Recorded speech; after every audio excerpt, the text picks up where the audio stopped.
창세기 9장 1절부터 17절 말씀 같이 합니다. 하나님이 노아와 그 아들들에게 복을 주시며 그들에게 이르시되 생육하고 번성하여 땅에 충만하라. 땅의 모든 짐승과 공중의 모든 새와 땅에 기는 모든 것과 바다의 모든 고기가 너희를 두려워하며 너희를 무서워하리니 이들은 너희 손에 붙이었음이라. 무릇 산 동물은 너희의 식물이 될지라. 채소같이 내가 이것을 다 너희에게 주노라. 그러나 고기를 그 생명을 빛에 먹지 말 것이니라. 내가 반드시 너희 피 곧 너희 생명의 피를 찾으리니 짐승이면 그 짐승에게서 사람이나 사람의 형제면 그에게서 그 생명을 찾으리라. 무릇 사람의 피를 흘리면 사람의 그 피를 흘릴 것이니 이는 하나님이 자기 형상대로 사람을 지었음이니라. 너희는 생육하고 번성하며 땅에 편만하여 그 중에서 번성하라 하셨더라. 하나님이 노아와 그와 함께한 아들들에게 일러 가라사대 내가 내 언약을 너희와 너희 후손과 너희와 함께한 모든 생물 곧 너희와 함께한 새와 육축과 땅의 모든 생물에게 세우리니 방주에서 나온 모든 것 곧 땅의 모든 짐승에게니라. 내가 너희와 언약을 세우리니 다시는 모든 생물을 홍수로 멸하지 아니할 것이라. 땅을 침몰할 홍수가 다시 있지 아니하리라. 하나님이 가라사대 내가 나와 너희와 및 너희와 함께하는 모든 생물 사이에 영세까지 세우는 언약의 증거는 이것이라. 내가 내 무지개를 구름 속에 두었나니 이것이 나의 세상과의 언약의 증거니라. 너희가 내가 구름으로 땅을 덮을 때에 무지개가 구름 속에 나타나면 내가 나와 너희와 및 혈기 있는 모든 생물 사이에 내 언약을 기억하리니 다시는 물이 모든 혈기 있는 자를 멸한 홍수가 되지 아니할지라. 무지개가 구름 사이에 있으리니 내가 보고 나 하나님과 땅의 모든 혈기 있는 모든 생물 사이에 된 영원한 언약을 기억하리라. 하나님이 노아에게 또 이르시되 내가 나와 땅에 있는 모든 생물 사이에 세운 언약의 증거가 이것이라 하셨더라. 아멘. 하나님께서 노아와 언약을 맺는 무지개 언약으로 우리가 알고 있는 내용입니다. 노아에게 또한 새로운 사명을 주시는 내용입니다. 설교 제목은 인생이 나누어지는 사건이 있다. 인생이 나누어지는 사건이 있다. There are events that divide our lives. There are events that divide our lives. 우리에게 일어나는 모든 일이 우리 인생을 이렇게 나누는 건 아닙니다. 그러나 우리 인생 속에서 어떤 일들은 우리의 인생을 나누기도 해요. 지금까지 살던 삶과 또 다른 삶으로 방향을 전환시키기도 하고 또 때로는 내가 전혀 생각지도 못한 일들을 경험하게 하고 하면서 우리가 종종 그때 만약에 내가 이런 일이 없었더라면 하는 경우가 종종 있죠. 뭐 신앙도 마찬가지예요. 한국에 있으면 절대로 교회 다닐 것 같지 않은 사람을 하나님께서 미국으로 보내셔가지고 예수 믿게 하신다든지 뭐 이런 경험들 있잖아요. 그런데 그런 일들의 하나님의 그 주권적 섭리 속에서 일어난 일이지만 우리는 그때는 잘 모르고 꼭 지나가야 아는 경우가 있죠. 무엇을 알아야 될까요? 첫째는 사람의 일에는 제한이 있다. 사람의 일에는 제한이 있다. There are limits to what people can do. There are limits to what people can do. 자, 홍수를 우리가 앞장을 하지 못해서 참 아쉬운데 홍수가 다 끝나고 그리고 노아가 이제 방주에서 나오고 그리고 어제 본문을 좀 이렇게 보시면 그 어떤 일들이 있냐면 하나님께서 그 노아가 방주에서 딱 비둘기 보내고 뭐 까마귀 보내고 기억나시죠? 보내고 난 이후에 20절 8장 20절에 노아가 여호와를 위하여 단을 쌓고 모든 정결한 짐승 중에서 모든 정결한 새 중에 취하여 자 그다음에 중요한 게 뭐냐면 번제 굉장히 중요해요. 여기서 두 단어가 나오는데 하나가 단을 쌓는다 제단이라는 단어와 그리고 번제라는 단어가 매우 중요해요. 왜냐하면 성경에 처음 나왔어요. 지금까지 물론 몇 장 안 나왔지만 성경에 처음 나온 것이 제단이라는 거 그리고 번제라는 거 이게 꼭 기억을 해두셨으면 좋겠습니다. 그런데 여기에서 또 하나 정말 중요한 것이 밑줄 그을 게 뭐냐면 여호와를 위하여, 요거를 좀 보셔야 돼요. 왜냐하면 이 여호와를 위하여가 구체적으로 막 나오는 데가 여기서 슬쩍 한번 나왔잖아요. 그런데 막 나오는 게 아브라함이에요. 아브라함 때 나오기 시작하는데 그 이후에 이것이 바른 신앙이냐 아니냐를 구분하는 굉장히 중요한 기준이 됩니다. 그래서 예배를 이제 두 가지로 나누는데 이제 이스라엘 후반부 가면 예배가 제단을 쌓는데 예배죠. 그 두 가지로 나뉘어요.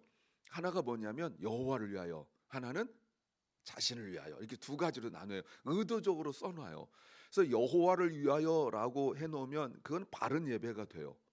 그런데 자신을 위하여라고 나오기 시작합니다. 그 우상 숭배예요. 모든 우상 숭배는 반드시 자신을 위하여라고 나옵니다. 그러니까 예배가 물론 우상 숭배 자체도 그렇지만 예배가 이렇게 구분이 돼 버려요. 우리는 어떻습니까?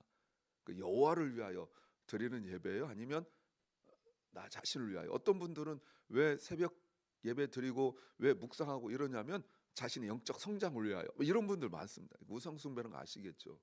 그러니까 우리가 하는 모든 행위는 여호와를 위하여라고 돼야 돼요.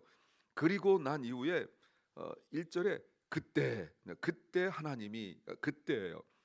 쭉 말씀하시고 노아와 쭉 말씀하시고 그리고 그때 하나님께서 노아와 그 아들들에게 복을 주셨다. 매우 중요한 말씀이죠. Bless them. 하나님께서 복을 주셨다. 자, 이 말이 무슨 말일까요? 홍수 이유를 생각해 보세요. 땅에 아무것도 없다고요. 네, 땅에 아무것도 다 쓸려져 가지고 아무것도 없어요. 이보다 더 없을 수 없습니다. 그렇잖아요. 그러니까 창조 이전에는 그래도 없으니까, 창조 이전이니까 없는 거지만 창조 이후에 이렇게 아무것도 없는 건 없는 거예요. 그냥 산은 있고 땅은 있고 그렇지만 아무것도 없는 거예요. 여러분, 이게 아무것도 없다.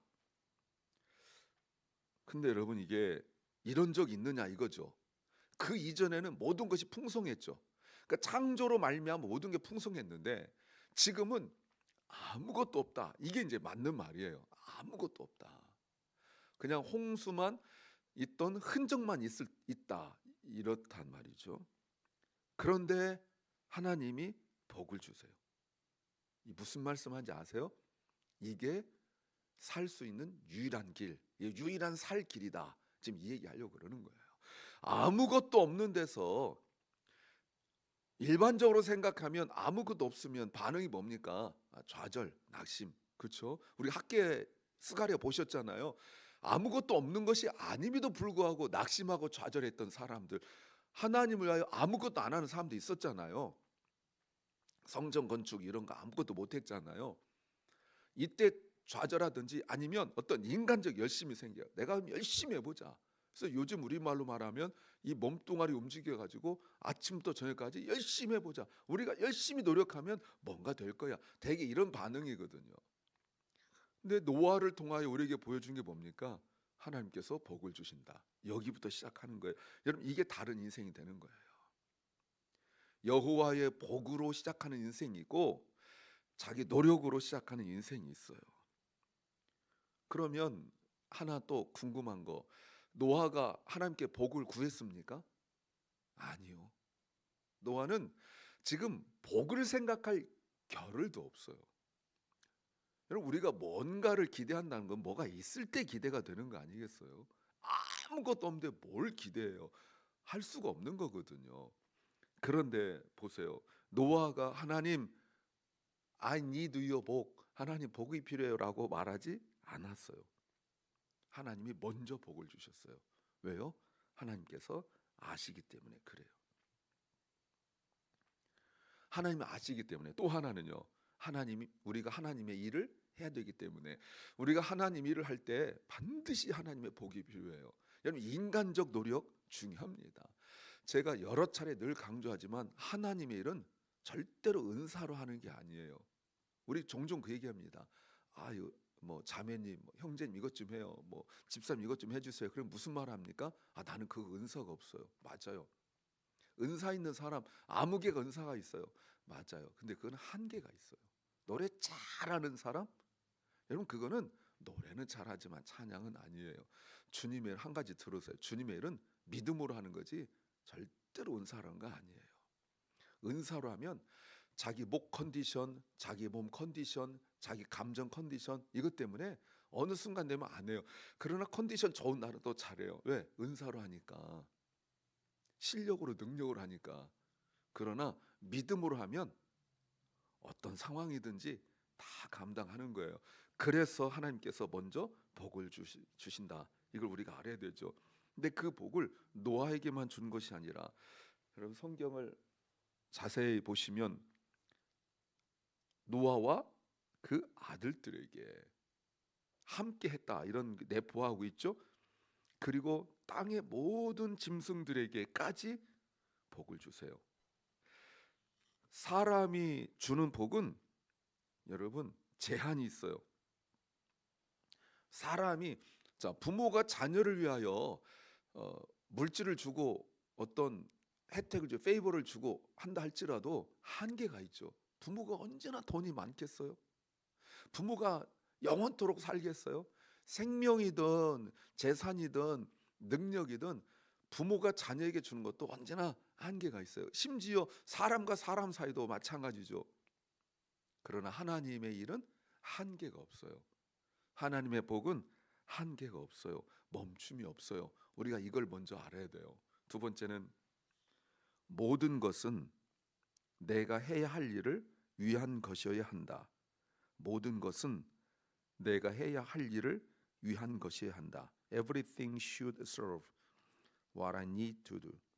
Everything should serve what I need to do. 자, 하나님께서 1절에서 이렇게 말씀하십니다. 복을 주시고 끝난 게 아니라 그들에게 이르시되 생육하고 번성하여 땅에 충만하라. 또 7절 말씀에서도 너희는 생육하고 번성하며 땅에 편만하고 그 중에서 번성하라. 이 말씀이 바로 앞에 8장 17절에 나왔죠. 너와 함께한 모든 혈육이 있는 생물 곧 새와 육축과 땅에 기는 모든 것을 다 이끌어내라. 이것들이 땅에 생육하고 땅에 번성하리라. 1장 28절 말씀에서도 나왔습니다. 뭐죠? 사명이에요. 그러면 이 사명이란 게 미션이란 게 뭡니까? 이게 복이에요. 이게 새로운 시대의 복이에요. 그러면 세상 사람들 말고 우리 그리스도인들에게 참된 복의 시작은 무엇입니까? 사명이에요. 그러니까 사명이 있는 사람은 복 받은 사람이에요. 그러니까 사명이 없는 사람은 누굽니까? 없는 사람은 없죠. 누구나 다 사명은 있죠. 그런데 그 사명을 받고 사는 사람이 복 받은 사람이에요. 오늘 그 얘기를 보여주는 거예요. 그래서 새로운 사명을 하나님께서 주시죠. 그게 복이에요. 그런데 우리가 하나님을 위하여 할 일이 있다. 이게 복이에요. 그러니까 우리가 복의 개념을 좀 바르게 해야 돼요. 그럼 어떤 분들 이렇게 하시는 분도 있어요. 나는 몸이 약해서, 나는 돈이 없어서, 또는 나는 뭐 나이를 많이 먹어서, 나는 바빠서. 여러분 이렇게 하는 것은 좀 다른 의미예요. 무슨 얘기인지 여러분 아세요? 예, 우리가 어떤 상황이든지 간에 하나님을 위하여 누구나 다 할 일이 있고 그 할 일을 내가 깨닫는 것이 바로 복이에요. 그러니까 요걸 못 깨닫는 것이 안타까운 인생이에요. 그러니까 직분이든 뭐든 우리가 하나님을 위하여 뭔가 한다는 것은 복받은 인생이에요. 그런데 보세요. 이것이 물이 바다를 덮었죠. 하나님 영광이 가득 찼죠. 우리가 이런 찬양 알고 있지 않습니까? 그러면 주님께서 그들에게 주신 그 복은 무엇입니까? 하게 한다. 하나님께서 일을 맡겼다. 사명이 있다. 그게 뭡니까? 그게 이제 복인데 그게 뭐예요? 그게 바로 부름이에요. 그들을 통하여 다른 사람들 부르시는 거예요. 이게 바로 복이에요. 이게 바로 예배예요. 자, 그러면 2절 3절에 자연 만물이 인간을 두려워하게 만들어 버리신 거죠. 그리고 놀라운 일이 있는데 3절 무릇 산 동물은 너희의 먹을 것이 될 것이다. 채소처럼. 자, 이게 너무 중요하죠. 그전에는 채소만 먹었잖아요. 근데 이제는 동물도 먹게 하셨어요. 단 4절 6절에 보면 제한이 있죠. 고기를 먹을 수 있는데 피와 함께 먹는 것을 금지했어요. 피와 함께. 자, 이게 이제 단순한 제한이지만 제한이 생겼습니다. 전에는 선악을 알게 하는 나무 열매를 먹지 못하게 하셨었어요. 그런데 이제는 다 먹되 피 이 부분을 하나님께서 딱 정하셨는데, 여러분 잘 보세요. 잘 보시면 이런 말씀이 나와요. 6절에 사람의 피를 흘리면 사람이 그 피를 흘릴 것이라. 자기 형상대로 지으셨기 때문에 하나님께서 5절에도 짐승이면 짐승, 사람이나 사람 형제면 그에게서 그의 생명을 찾으리라. 이게 쓱 지나가면 안 돼요. 왜요? 왜 그렇습니까? 지금 8명밖에 없어요. 인류가 다 죽고 딱 8명만 남았어요. 딱 8명. 이 사람들은 지난 수십 년 동안 방주를 만들 때, 그리고 방주 속에서 약 1년 어간을 같이 보낸 그 끈끈한 형제가 있는 가인과 아벨과 다르다고요. 그런데 하나님께서 무슨 말씀하시냐면 살인을 피 흘림을 얘기하세요. 왜 그럴까요? 왜 이런 얘기 하십니까? 정말 잘 보세요. 8명밖에 없는데 하나님께서 그 말씀하시는 걸 좀 이렇게 보셔야 돼요. 어제 말씀 8장 21절에 노아가 번제를 드렸을 때 하나님께서 그 향기를 흠양하시고 기쁘게 받으셨다, 연락하셨다는 뜻입니다. 중심에 이르시기를 내가 다시는 사람을 인하여 땅을 저주하지 아니하리니. 그 다음 보세요. 이는 사람의 마음에 계획하는 바가 어려서부터 악하는. 이게 일반적인 상황이라면 이해가 충분히 돼요. 근데 지금 딱 8명 남았어요. 딱 8명. 더군다나 노아 아내, 노아의 며느리들은 이름은 언급도 안 해요. 그렇다면 남자는 딱 4명이에요. 노아, 셈함, 야벳. 근데 하나님께서 뭐라고 무슨 말씀하세요? 얘네들은 괜찮다 이렇게 하지 않으세요. 이 문제가 언제 해결되는 거죠?